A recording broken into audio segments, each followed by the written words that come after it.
Hey, all right, welcome back to Raff's Brain, a show about things that are interesting to me. I am your host, Rob Raffety. Thank you so much for tuning in.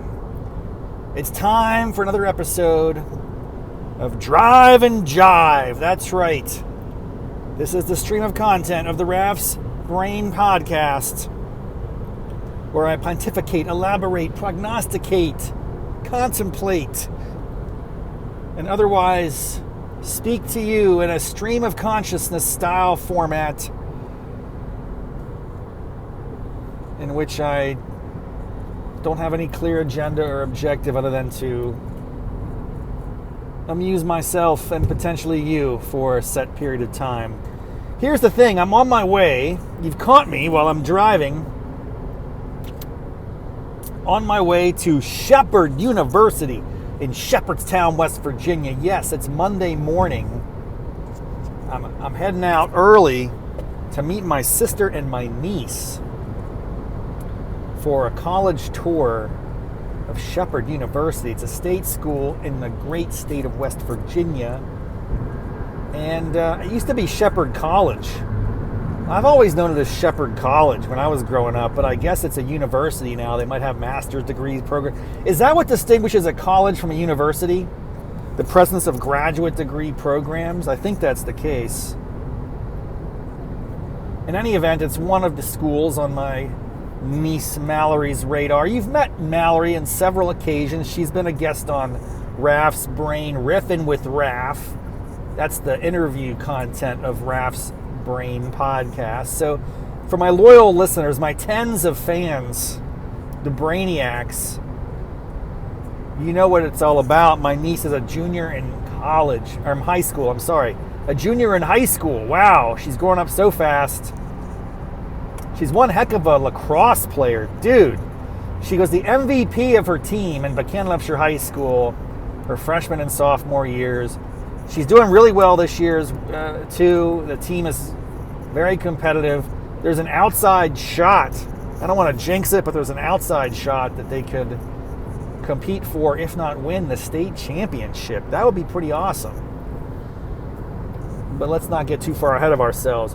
The bottom line is she's also a pretty good student. I don't think she's top 10 in the school. She might be like top 10%. Definitely a 4 point something. By the way, when did that start happening? It used to be that 4.0 was the max. But it's at some point in, I don't know, the past 30 years, at some point, someone decided, oh, we're going to weight certain classes so they get 5 out of 4. If you get an A in AP history or something, that counts for 5 out of 4 points. There are kids that have like a 4.8. I'm like, how is that possible? It doesn't make sense. It's not appropriate. Let's dial it back. You don't get weighted grade point averages. You just compete with everyone else. It's out of 4.0. Why is that so difficult? When did things get so complicated? You can designate on the transcript that it's an honors class or an AP class. But the idea that we need to like give that extra weight, I guess the argument, here's the argument. Let me steel man the case for this weighting process. I think what happened is, and this did happen back in the day when I was growing up, it was all out of 4.0. And there might have been some like kids who were taking easy classes and they might have really high GPA. Meanwhile, the kids that are taking all the hard classes and maybe suffering because they're getting occasionally a B. In 1 mile, use either lane to stay to the left to exit 1A US 15 South. It's like State Route 7 West, Northeast. You are getting punished for taking the hard classes. That's the argument. The argument is, if you're taking the hard classes, but you're actually harming your status in terms of your class rank, that makes you look bad when you're applying for colleges. Like, oh yes, I have a 3.85 GPA, and I'm like 35 out of 250 students, that's like, okay, I guess you're decent. You're pretty good, let's be honest. But there might be people above you who are like getting 3 9s and 4 O's, and they're just taking underwater BB stacking. And it's like, yeah, that's not right. That shouldn't be allowed. Stay to the left to exit 1A, US 15 South, State Route 7 West, toward Leesburg. So that's the argument. I still don't think it makes sense, though, because let's be honest. If you're some kid that takes honors, AP, you get this opportunity to have like 4.75 out of 4.0. It gets absurd to me. I think the better course of action is for the colleges to just understand, yeah, this kid has a 3.7 or 3.6 GPA, but if you scrutinize and you look beneath the surface, they were really challenging themselves. Meanwhile, the student who got a 4.0 was just trash. What am I doing here? I'm going 15 south. All right.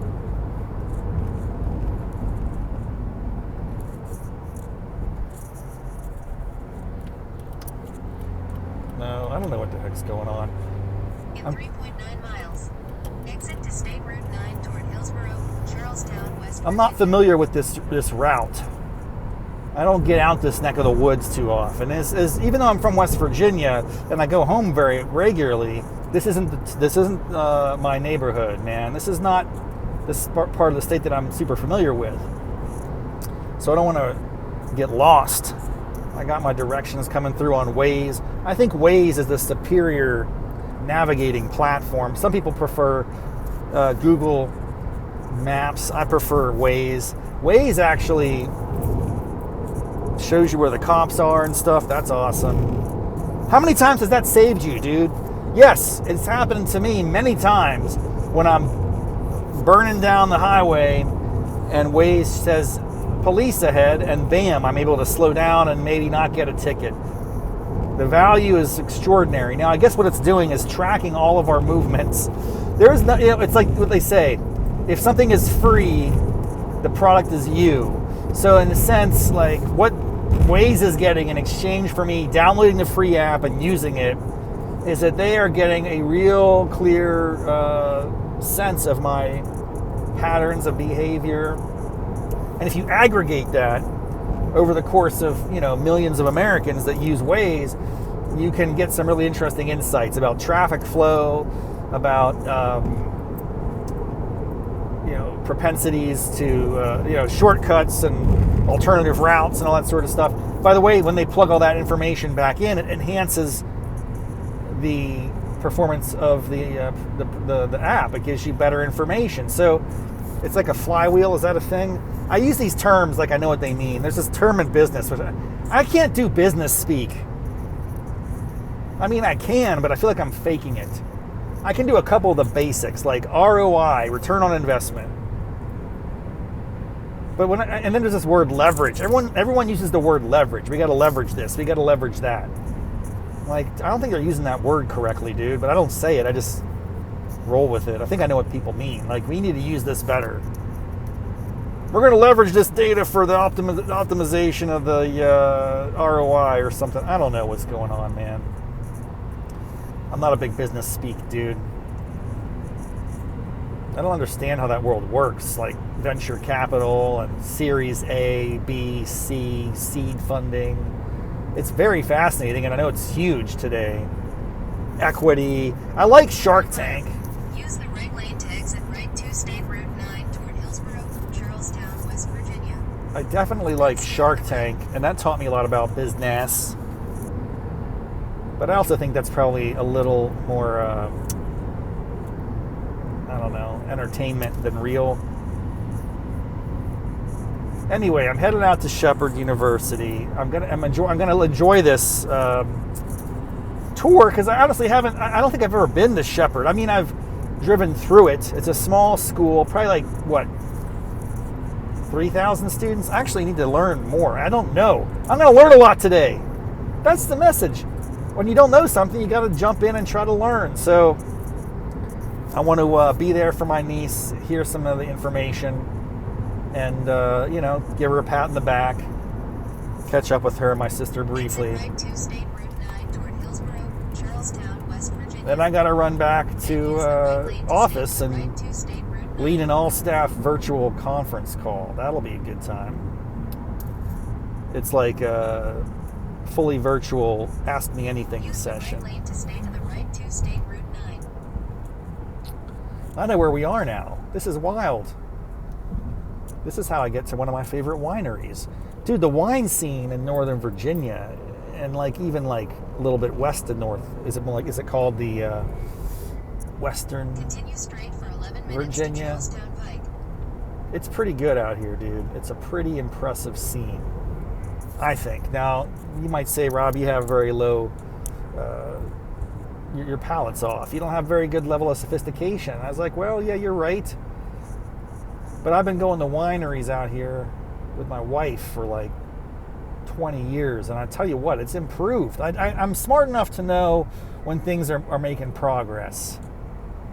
And I'll tell you, without a doubt, the Virginia wine scene has grown by leaps and strides. First of all, the volume of wineries. You can't throw a, what's that saying? You can't throw a rock without hitting a couple wineries or something. Is that a thing that someone came up with? Gosh, you can't throw a rock without hitting the XY. Insert X, which is the thing you are claiming to be abundant. You can't throw a rock in this neighborhood without hitting Prius. I don't know, what a strange saying. I'd like to do a deep dive on the origin story of that. I'm very fascinated by cliches, especially popular cliches, especially popular cliches that are used and don't really make any sense anymore, You can't throw a rock without hitting a, Abaguchi. I don't know, man. It's just crazy. But I guess you can't throw a rock in this area without hitting a couple wineries.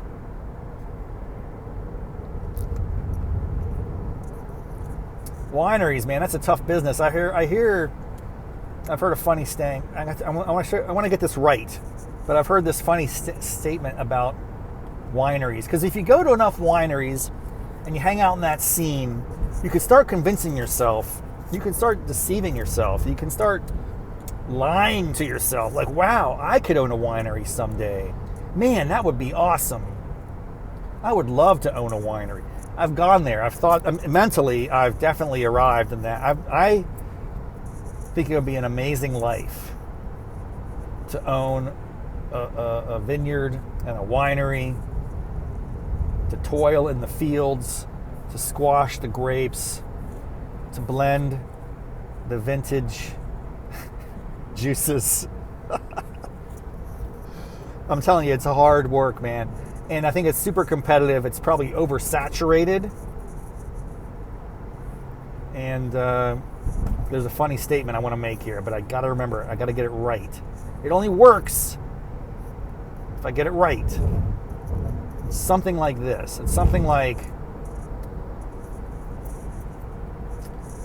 the fastest way to make $1 million, or the fastest way to make to become a millionaire, or something like that. I got to get the statement right. It's there's a real fast way to become a millionaire. You ready? Start with $10 million and open a winery. Dun, yeah, you get it? It's a bad business decision. You're only going to lose money. It's a vanity project. I don't think that's true, but I think it is true for many, or at least some. Otherwise, that sort of statement wouldn't exist, right? So there are probably a lot of people who run marginally profitable or even unprofitable businesses, but they do it for love, and maybe they already have achieved a level of wealth where the profit motive isn't their primary objective. I respect it. I hope to get there someday. That would be amazing. But I feel like I could innovate in the wine game. I could bring a popcorn machine to the winery. Wineries don't really do enough popcorn. Although I'll tell you, This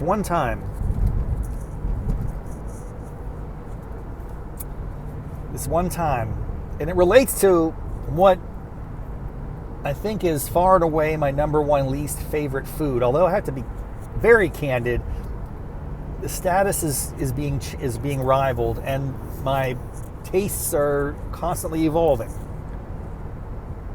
So, this one time I was at a tasting room, gonna sip and taste a couple different types of vintage wine or whatever it's called. Isn't what it's called, vintage? Vintage is a year, is that right? Anyway, this one time I was at a tasting room trying to hit up different flavors and grapes and all that sort of stuff. And the bartender, or is it called a wine tender? Because they're just serving wine. It's not really anyway, the winery person brought out this cute little small plate. I'm not talking about a small plate like your traditional side dish. I'm talking about, it might be the size of like, what is the size of? Not a 50-cent piece, that's pretty small. Something bigger, it's like a disc. A Frisbee's too big. What is it that's that size? What is it that's circular? A pancake! No, because pancakes are not uniform in size. You can easily have giant pancakes, silver dollar pancakes, so that's not going to work. The story's not going well because I can't really show you with my hands for those on YouTube. I'm driving. It's a crazy traffic, dude. What's going on? People living out here, are they commuting? Could you imagine if you lived here and you had to commute all the way into Washington, D.C. from West Virginia? That's a hike, bro. This is some traffic. I've not seen this much traffic on a 2-lane road in many years. This road is, when I come out here on the weekends to go wine tasting, it's not this busy. I mean, it is jammed. There is a backup for miles. What is going on? Route 9. Say it ain't so. I used to think I'd want to live out here, but dang, man, I don't think this would work. I don't do traffic.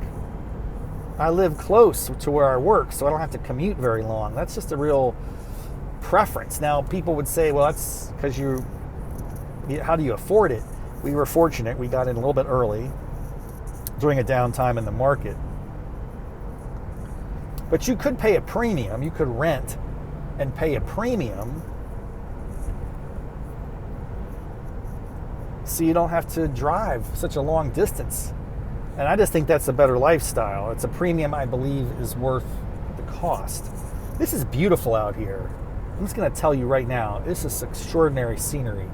The winery that I go to, that my wife and I are members of, 8 Chains North, we just passed it a couple miles ago. At the roundabout, take the second exit on Charlestown Pike.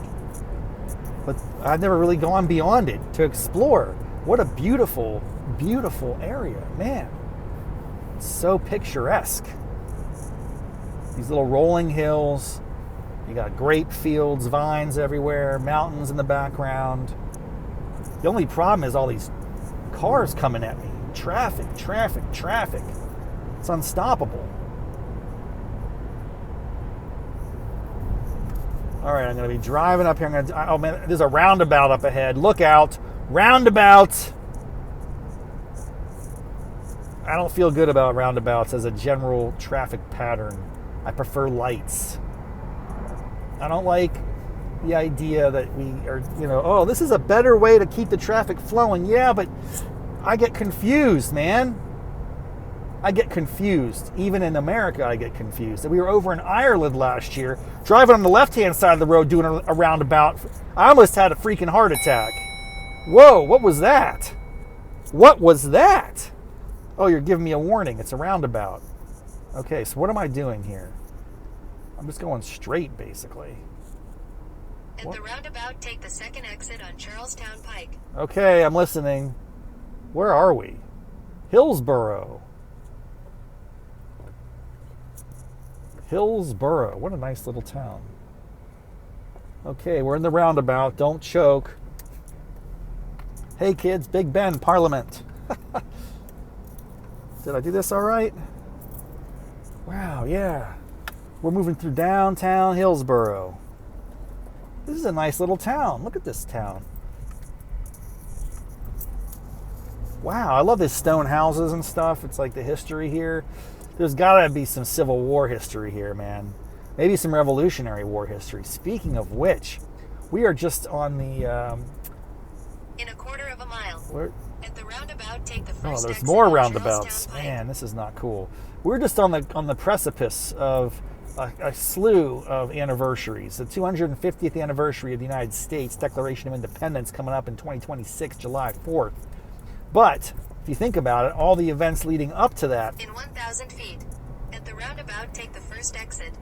We're celebrating that actively right now. So, for instance, I believe this past weekend was the 250th anniversary of Lexington Concord. When was the Boston Massacre? Didn't that already occur? Oh no, I'm showing you my deficiency of Revolutionary War knowledge. Was the Boston Massacre before or after? At the roundabout, It's take got to the be first before. exit on I missed it. Charlestown Pike. How did I miss that? How do you miss?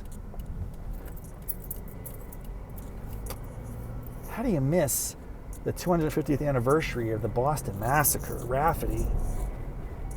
That's embarrassing, dude. You should have been all up in that. You should have celebrated that. You should have had a special episode of Raff's Brain Podcast to recount that glorious tragedy that propelled this country into existence. Bloodshed. I love the John Brown's a character. That's on Harper's Ferry. I love the John Adams series on HBO. It starts out with the Boston Massacre. What a great way to open a limited series. We're going to have this, they always say if you're a writer, if you're a storyteller, start in action.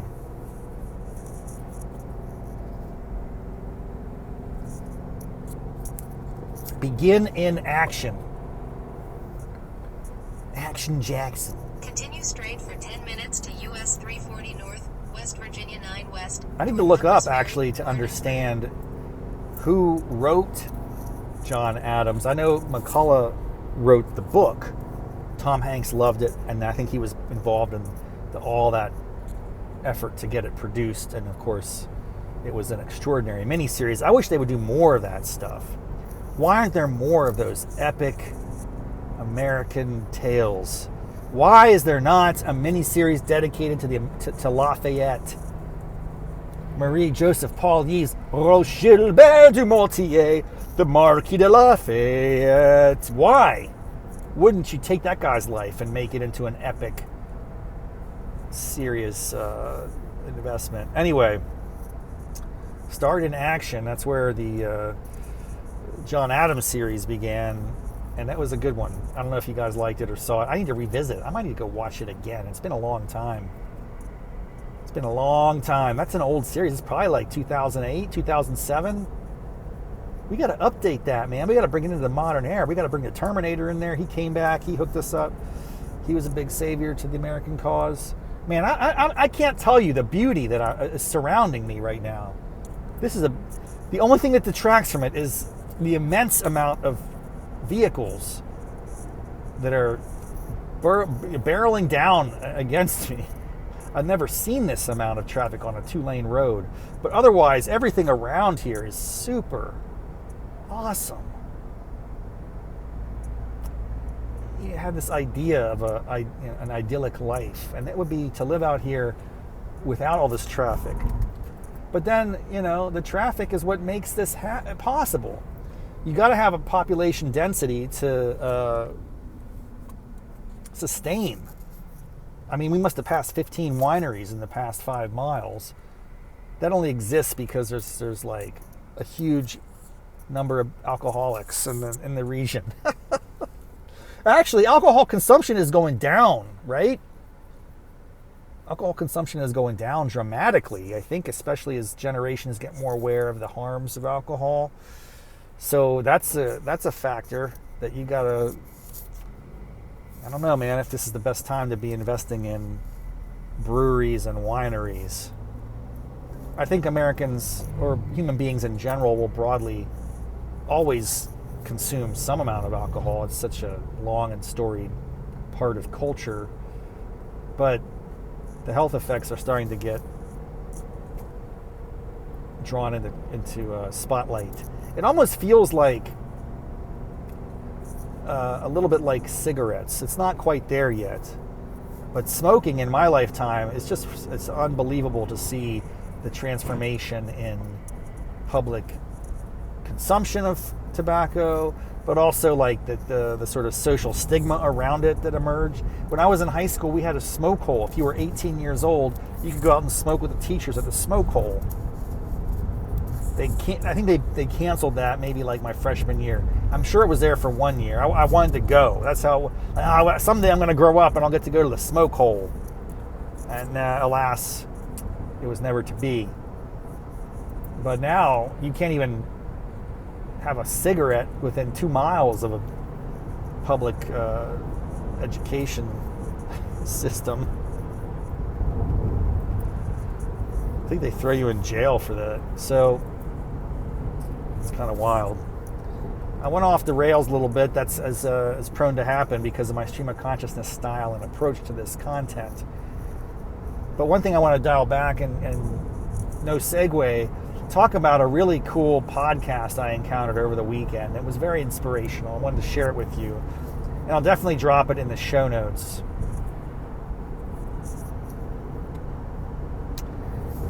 Many of you may know this guy. He's a very popular podcaster, Lex Friedman. He's an MIT professor, scholar, thoughtful dude all around. I think an interesting guy. And his jam is long form interviews with interesting people. That's kind of how I would describe it. And his guests run the gamut from professors and scientists to politicians to the individual who was on the show recently. The most recent episode featured Robert Rodriguez, director, filmmaker extraordinaire. I'll be honest with you, I was intrigued to listen to this episode, not because I'm a huge Robert Rodriguez fan. I know who he is as someone who's in the film world broadly. You can't exist in that world without having some awareness of him, but I'm not like a fanboy. I haven't gone deep in his library, but I wanted to just hear what this interview was all about, and I got about a third of the way through it on a walk over the weekend. Man, it was amazing. Robert Rodriguez is an inspiring dude. His life story is extraordinary when he describes his approach to art and the craft of production and shipping. It's so it got me really juiced up, man, really amped up, and it definitely is consistent with my ethos: create, produce, take action. Don't just think about things. But he went deeper, and like there were a couple key takeaways. One, which I thought was cool, is like if you're a creative person broadly, if you define yourself in that category, and a lot of people don't define themselves, it's like you're afraid to be labeled. Would you say, are you a creative person? I don't know. I dislike when people say, as a noun, I am a creative. That is a little annoying. Yes, we're entering West Virginia. Woo-hoo! Wow, that's a nice scenery right there. It's like we just crossed a ridge. Hey, look out, pal. This is, you gotta watch. You gotta stay on your toes. Now we're in Jefferson County, and it's like you go over this little ridge and then you see the entire state of West Virginia right before you. That's pretty cool. Anyway, this podcast, Lex Friedman, Robert Rodriguez. I highly recommend it. I'm going to drop a link in the show notes. I'm only about a third of the way through because I think it goes on for like 3 hours. And I listened to it on a walk the other day. And I just was inspired by Robert Rodriguez, his kind of philosophy on creativity. That is, if you have creative instincts, you really need to take action.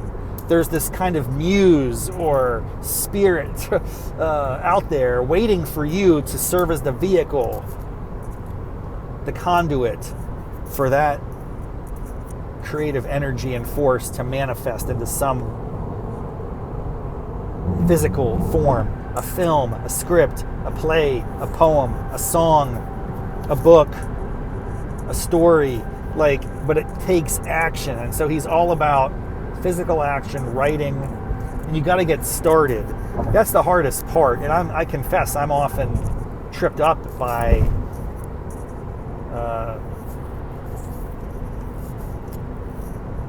hesitation.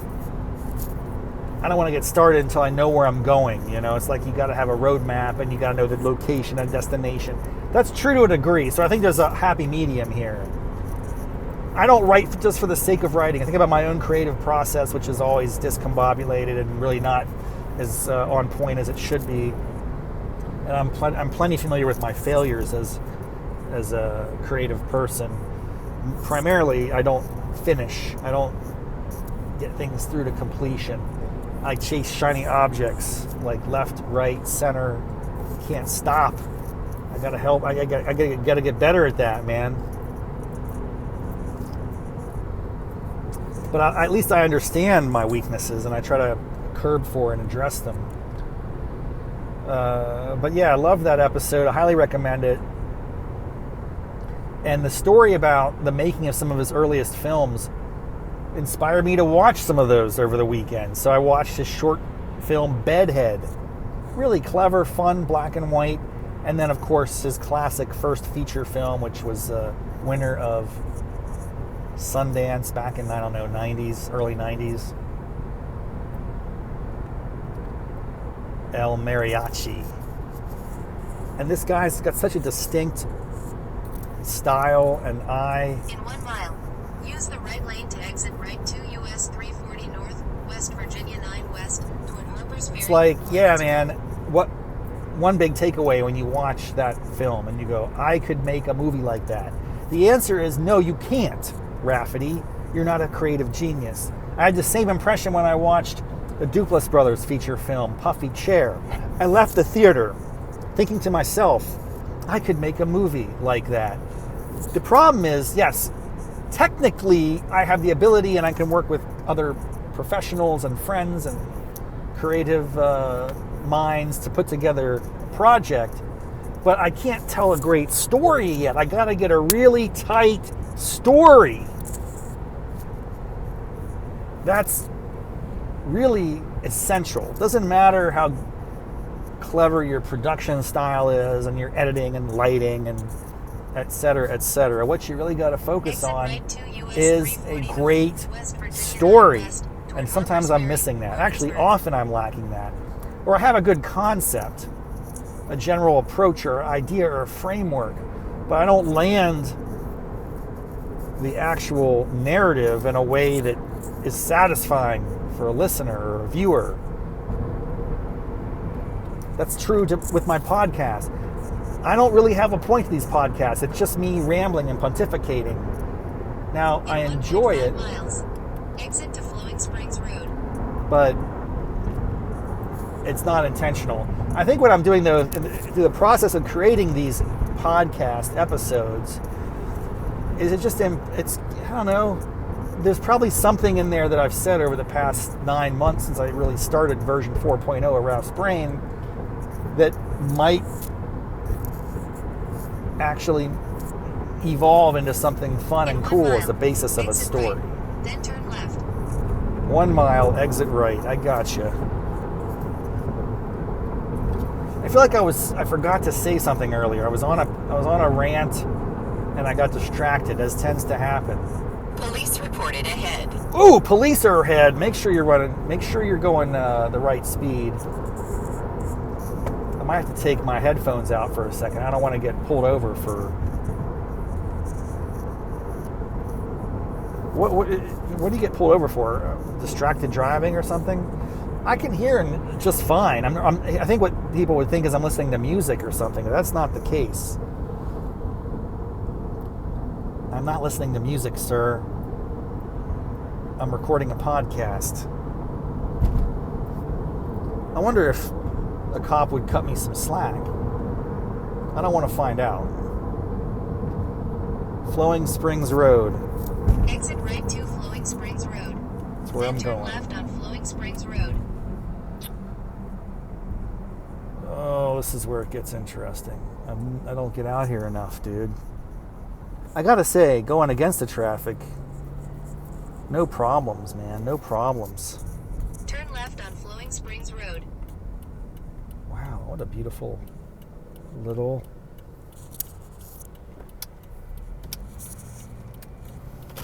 community. Okay, Shepherdstown, 10 miles. It's 8:10. I'll get there before 8:30. I'll be well ahead of the curve. I love it. Now we're in a very picturesque setting. There's a lot of development out here. Wow, look at all these new houses and stuff coming up. Ooh, look out. Railroad. Oh. Railroad crossing. Oh, man. Oh, I did yoga this morning. You catch that episode of Hot Yoga Problems coming up. I think I'll probably put that on first. Then I'll play this. See, if you're a regular listener, if you're one of my 5 to 10 loyal listeners of the Raff's Brain podcast, I want you to know something. I'm really going all out. It's been a couple weeks of less productivity, lower output. That happens given some of the circumstances I've been dealing with, the ebbs and flows of opportunity to create. But I hit it hard today. I'm getting back in the swing of things. I went to a 5:30 yoga sculpt class, which is kind of like a boot camp style hybrid between a vinyasa yoga flow with weights, burpees, other crazy shenanigans, and it was horrific. I did that. So if you haven't listened to that episode, hit it up. It was death. I only mention it here because I want you to realize that my state of physical discomfort is high. It makes you more alert when you work out early in the morning. That's why I like to get it on like in the morning, dude. Get real good going, get your heart rate going, get your blood flowing. It's good stuff. It's a great way to start the day, and I definitely have more energy and vibrance if I get a good exercise yoga jam in, say, between 5:30 and 7 o'clock any particular morning. However, a class like Yoga Sculpt really destroys your body. Like, I'm in pain. I'm in agony. You don't see it, but it's there. It's not an agony. It's not like a piercing, sharp, stabbing pain. It's a dull, persistent ache. My body is not used to being treated like that. But wouldn't it be interesting if I did more of those Yoga Sculpt style classes on the off days and my typical Core Power Yoga 2 vinyasa flows on the on days, if it was like Yoga Sculpt Core 2, Yoga Sculpt Core 2. I don't really want to do more than 1 or 2 yoga sculpts a week, though. I mean, that stuff is painful. It's unpleasant. It's probably bad for you in a sense. All of the jarring,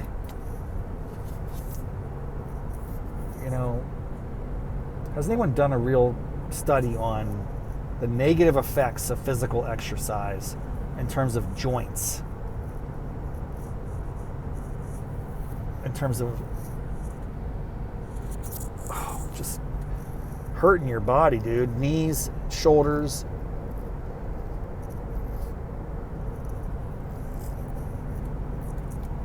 Okay, now we're on a 2-lane road, and I got this dude behind me who's really creeping up. We got a tailgater, bro. I don't react well in those circumstances. It freaks me out. I start to get anxious. I start to get tense. I hate tailgaters in cars. I really hate tailgaters at the supermarket. When I'm in line at the supermarket, not the self-checkout line, although that's a whole other situation, but the regular checkout line of the supermarket, I get up there, I'm very organized. I definitely put my items out with a particular intentionality. I cluster them together so that I make it easy for the checkout clerk to do their thing. And if you can get a real good you can lock eyes with the checkout clerk, and they like you when you organize your stuff. There are some people that just throw their stuff on the conveyor belt willy-nilly, no intentionality, no organization. That's a disaster, dude. I am respectful to the clerks. I put my stuff in little piles of similar product styles and types. Beyond the product itself, it's more about the packaging. Like if you have boxes, you put those in a space. If you have cans, you put those in a space. If you have bags of things, little like fruit and grapes, kind of put those together. Those are more delicate. Help a brother out. Help the clerk out. You're part of this process. It's not just a one-way transaction. Let's be a team, dude. I go to the supermarket with a teamwork mentality. We work together, we are going to help each other, and guess what? It also helps the rest of this community, because if we can knock this out in a speedy fashion, we're going to get through more customers. They're going to be happier, the business will be happier, it'll become vibrant, it'll become well-performing, it'll attract greater talent, they'll have more resources to pay the staff. All this is amazing, dude.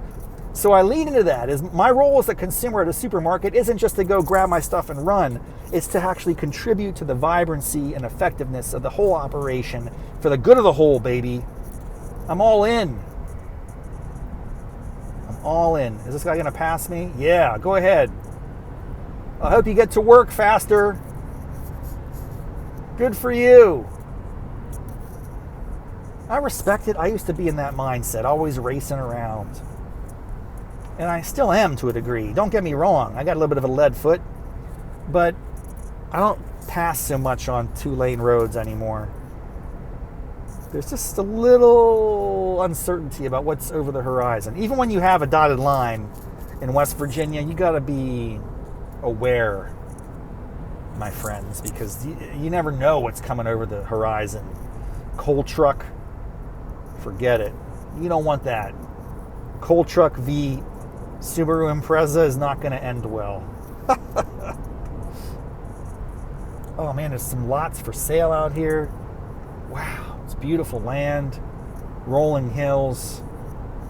Could open up a winery or a brewery, have a dog park,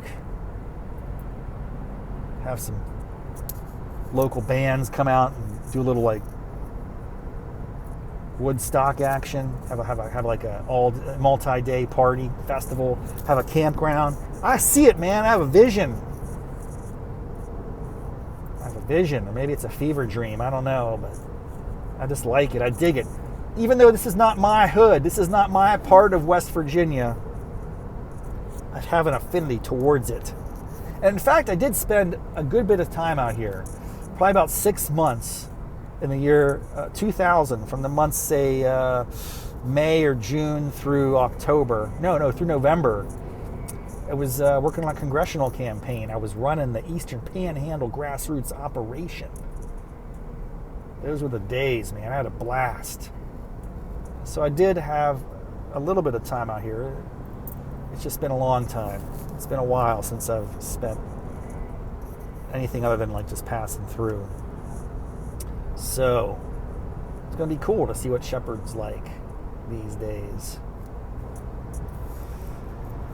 Oh man.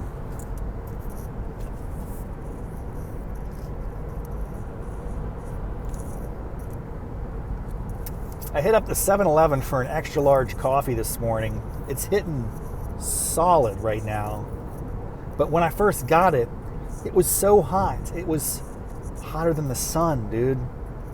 It took a good 30 minutes to cool down. And I made a fatal mistake because all I do is drink black coffee. I don't want to gussy it up. I don't need all that sugar in my coffee. Give me that infusion of dirt. I want some dirty water that tastes like mud.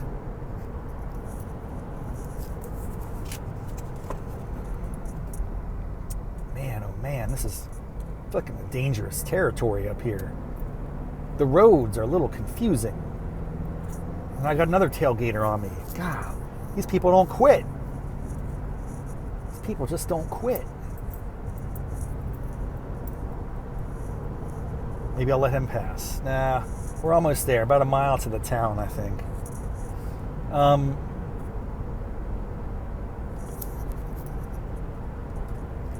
The thing about this coffee is that it took 30 minutes to cool down so I could actually drink it.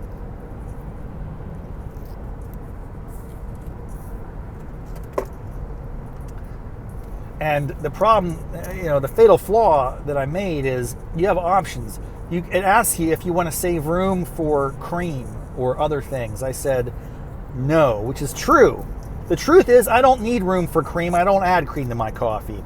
But typically I select that I want to leave room because it leaves a little more space. Otherwise it fills right up to the brim. Then you got this scalding hot coffee up to the brim.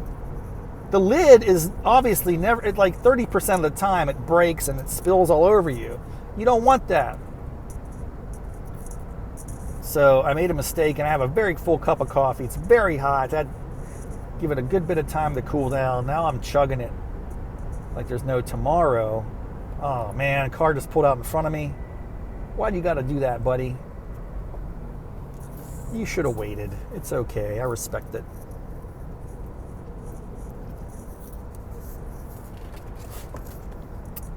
The other thing I did this morning is I purchased for the first time a Gator Light. Gator Light with the L-Y-T-E because, L-I-T-E or L-I-G-H-T, it's just too long. It's too cool. We got to be cool, man. Gator Light. Gator Light. What happened to zero, dude? I like it. It's good. You can tell it's not really sugary. But I need some electrolytes, bro. I did a boot camp thing this morning, Yogi Sculpt. I had my 3-pound weights, my 5-pound weights. I was really crushing it. In 1,000 feet, turn right on South Princess Street. Okay, we're approaching the town of Shepherdstown. We're approaching Shepherdstown, the quaint Mayberry-like little village founded in 1734. Wow, I had no idea. So it was Virginia initially until 1863 when Abraham Lincoln created this state with the stroke of his pen. I don't know exactly how he did that. I don't know. We got to look in the history. I did have a West Virginia history growing up when I was a kid. 8th grade, everybody in the state was getting that West Virginia indoctrination. It was very intense. We had to all prepare for the Golden Horseshoe test. And the top 3 students from every middle school across the state got to go to Charleston, West Virginia, visit the governor, tour the governor's mansion. They got a little gold horseshoe, bro. Now, did I get to be a Golden Horseshoe winner? No. Did I get to be a Golden Horseshoe finalist? No. Did I take that assignment as serious as I should have? No. In half a mile, turn right on University Drive. I regret deeply. I have very few regrets in life. One of them is I didn't apply myself enough in 8th grade to become a true competitive force for the Golden Horseshoe. I really should have done it, man. I think I had potential. I was a decently smart kid. but I didn't apply myself enough. And they give all the questions out. This is not, rocket science. You just have to commit to memorizing the information. And I just didn't put in the reps, man. I didn't try hard enough. And sadly, I did not win the Golden Horseshoe, and I regret that to this very day. And I'll never live it again. And to any kid out there in 8th grade that's listening to the Raff's Brain podcast, this is your call to action. You get one shot, one chance to make it. Don't blow it. Because if you're never in the Golden Horseshoe Club, you can't get in, dude. And then some people who have that, that's an honor they can have for the rest of their life. I miss that. I also missed not being an Eagle Scout. That's another accomplishment that was within my grasp. But then I didn't do it, man. I didn't follow through. It's a real character flaw. Turn right on University Drive. No Golden Horseshoe. No Eagle Scout. I'm basically worthless. Very disappointed in myself. All right, we're entering Shepherd University. This is exciting. In 600 feet, turn right. I can't tell you for sure. I don't think I've ever been up on this part of campus before. So far so good. We did go through Shepherdstown, which is a nice little area. Now we're approaching what appears to be some brick buildings. It's a nice aesthetic. It's small. It seems manageable. We're pulling into a parking lot here. Turn right. Shipley Wellness Center. You've arrived. Destination is on your right. You've arrived. I love that. I've definitely arrived in life. I'm here at Shepherd University. And I have arrived. I'm here to tour the campus, to take a good look at this, kick the tires, see if it'd be a great place for my niece. I'd love to see her play lacrosse in college, and I think she might have a shot. And seems like might be a fun place to go.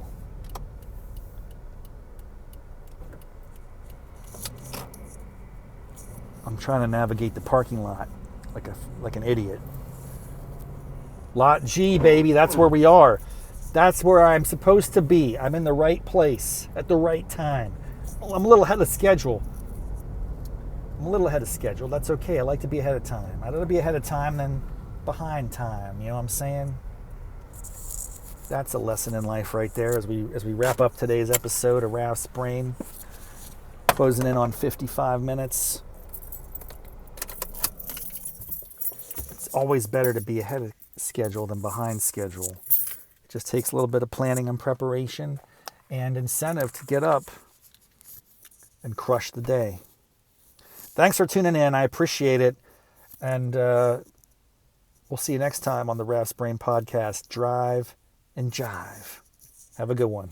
Bye-bye.